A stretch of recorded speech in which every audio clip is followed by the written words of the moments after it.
Welcome to this example where we talk about average student loan debt for college graduates is 25,650. Suppose that distribution is normal and that the standard deviation is 13,550. So here's the key word. Normal. Distribution is normal. That's how we know where we're going to go on the online calculator. Normal distribution. Okay, first thing they want you to put the mean right here and the standard deviation right there. So the mean is the 25,650. That's the average student loan debt. But that's not everybody's the same. There's some deviation. The typical amount people are above or below that. Standard deviation, 13,550. Put those in there, okay? And now part B. Find the probability that the college grad. So all they're doing there is they're just saying, hey, we're looking at a normal curve. That's what the N stands for right there. Normal curve whose middle is this, and that's how spread out it is, standard deviation. Part B. Find the probability that the college graduate has between blank and blank in student loan debt. Okay. Well, that's pretty easy. Part C will be hard, but part B is not bad. So we're supposed to draw a bell curve. I'll show you the notes in a minute, but let me kind of get started here. It's not a very good bell curve, whatever. All right, the mean, we already said the average person has 25,650 in student loan debt. So this is like the spread of all the people and their student loan debts. The average person is 25,650. Most people are right around that. Some are way higher, but it goes down, not a lot. Some are way lower, but again, it goes down pretty fast. Not many like that. That's a bell curve, a normal distribution. That's how things are normally distributed, hence the name. Anyway, find the probability. So if you grab a college graduate at random, right? The student loan debt of a randomly selected college. So you grab your friend at random. What's the chance he has between 13,100 and 20,200? Well, those numbers are about right here and right here. And we're talking about this section here, right? So this number is 20,200, and this number is right there, and this here is 13,100. That's going to be the low and the high of our section. So we're trying to find out, if this is all the college graduates, their average student loan debt is 25,560. If you grab one person at random, what's the chance they're going to have between 13,100 and 20,200 in student loan debt? What's the chance they're going to be in this section right here among all the bell curve people?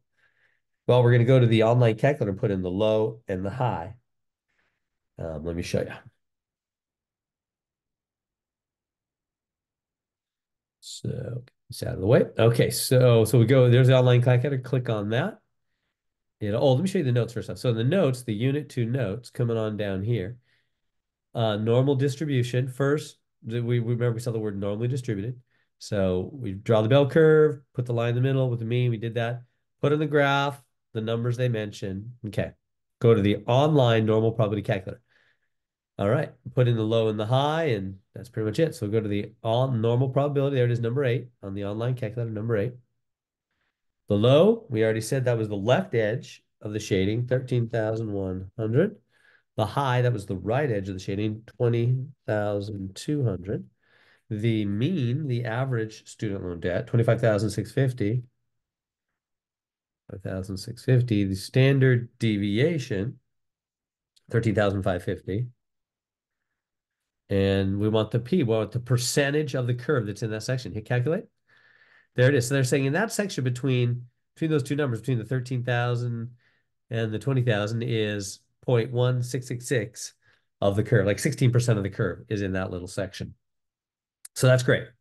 And that is the answer. We'll go back and see that in a minute. But now let's do well, yeah, we need to go back. So that's good. So let's go back.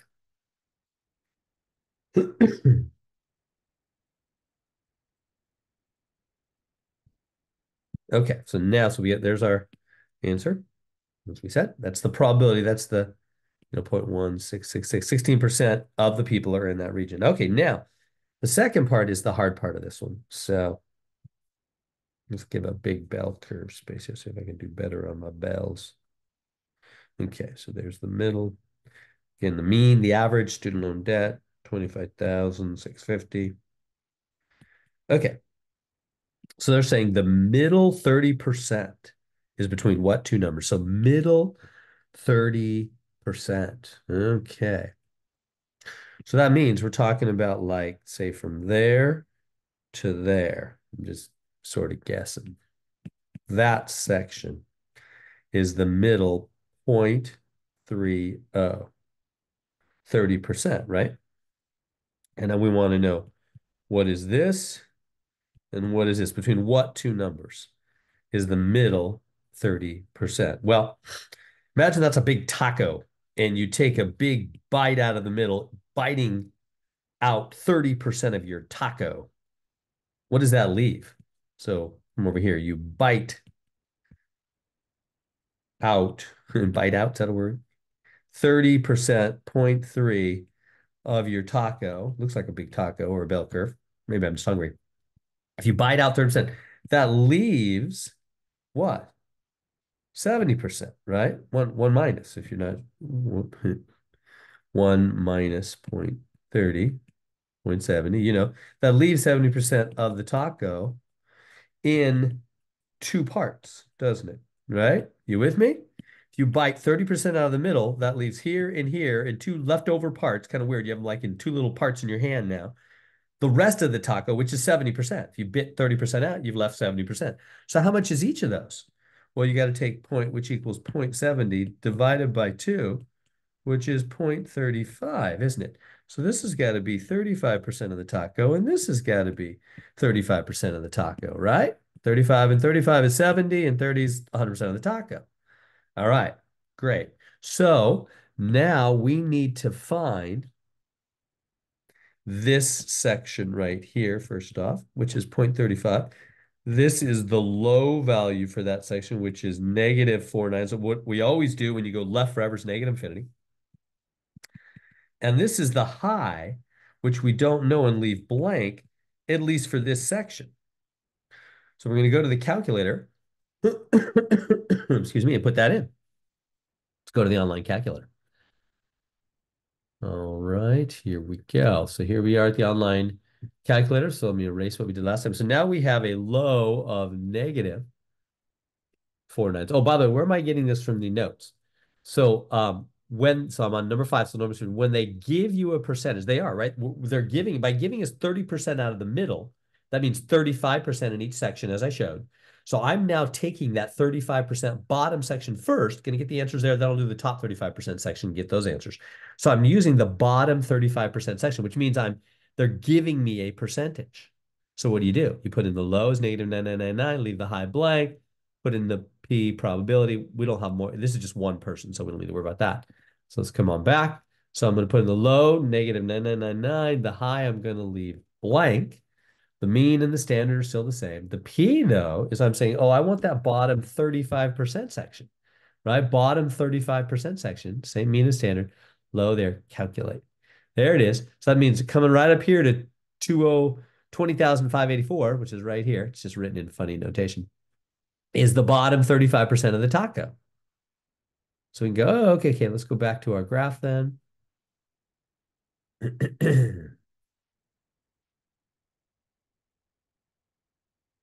So here we are. So that means this right here is that 20,000 for 29. When I scribble like that, 20,000 for 29 number right there. That was the high for this section, right? But it goes in the low for the middle section. Is that confusing? Right? They want me to find the it's called low and high both.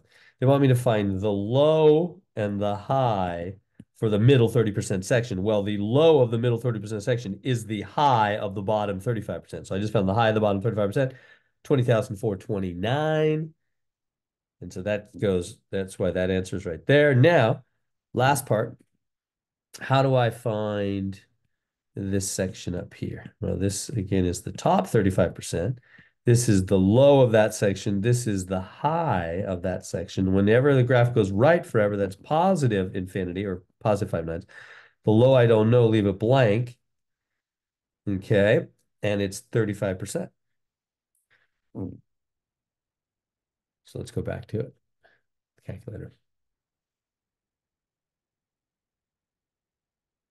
Okay. Oh, wait. I'm sorry. Did our answer not come out right? 13. Uh-oh, am I doing everything right here? 13,550. Do I need to put in, why did that high? 2429? I do more. Oh, I'll leave the high blank.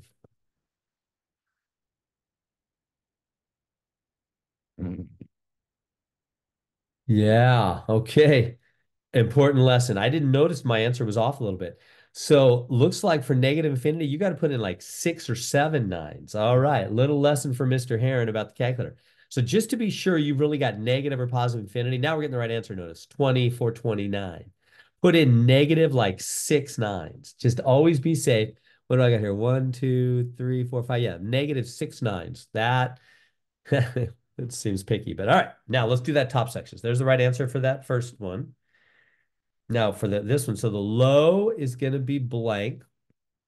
The high is going to be positive. Again, I'm going to do 6 nines now. 6 nines.